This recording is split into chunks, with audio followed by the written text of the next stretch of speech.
Si Miles Turner ngayon sa Indiana papasok na bilang unrestricted player sa parating na off-season trade na to.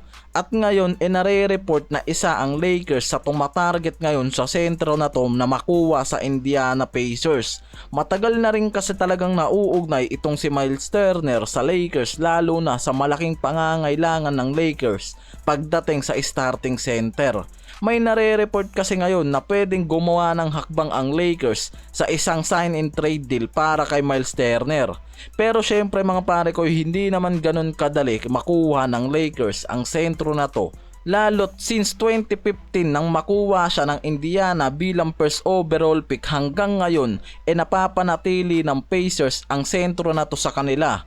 At mas magiging mahirap pa yan dahil sa back-to-back finals na nakuha nga ng team na to sa Eastern, at yan mismo yung magiging komplikasyon kung sakaling magbibigay ng trade proposal itong Lakers sa sentro na si Turner. Pero pwedeng makuha ng Lakers yan kung siya mismo yung magdidesisyon na hindi nakunin ang extension contract dito sa Pacers sa off-season na to mga pare koy. At yan yung magiging malaking posibilidad na papasok itong si Turner pagdating sa trade market sa off-season na to, at paniguradong ang Lakers yung isa sa nakikitang unang team na magbibigay ng trade proposal dyan para matugunan yung pangangailangan nila pagdating sa defensive depth, at handang magbigay ang Lakers ng matinding trade proposal para lang makuha ang sentro na to sa Pacers.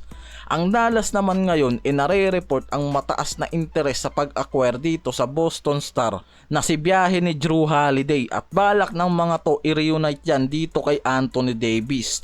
Target kasi talaga ngayon ng Dallas sa parating na off-season na to isang legit backcourt player.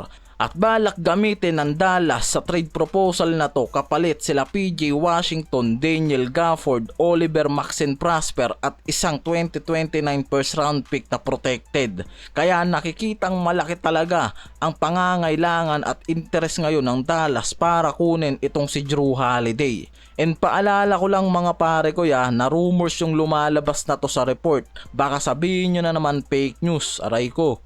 Talagang veteranong guard ngayon yung tinatarget ng Dallas habang wala pa yung main guard nila na si Irving.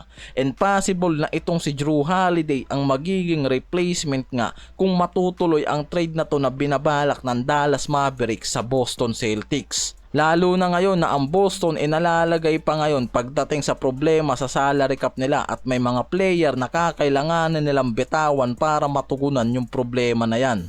Samantalang itong si Jonathan Kuminga naman ngayon mukhang nabibilang na nga lang talaga ang araw para sa Golden State Warriors mga pare ko, dahil ngayon nare-report na gagawa ang Warriors ng isang sign and trade deal para sa off-season na to na parating, at mag-e-explore ng mga possible trade na gagawin nila para makakuha ng isang solidong center, dahil nakikita na malaki rin ang pangangailangan ngayon ng Warriors na matugunan yung defensive depth nila, at starting center sa lineup yung gustong makuha ng mga yan sa trade na to sa off-season.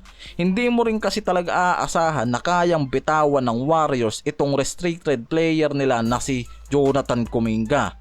Lalo na yung versatile nito at yung pagiging hyper athletic forward niya na malaking impact para sa Warriors, lalo na sa depensa. Pero kakailanganin talaga ng Warriors ngayon na magsakripisyo ng asset player para masolusyonan nila yung problema nila sa center, at itong si Kuminga yung minamata dyan. At Chicago Bulls naman mga pare koy yung pwedeng magbigay ng trade proposal dyan at ibigay naman sa Warriors sila Nikola Vucevic at Kobe White. Yan yung possible trade proposal ngayon ng Bulls para sa Warriors at makuha itong si Kuminga.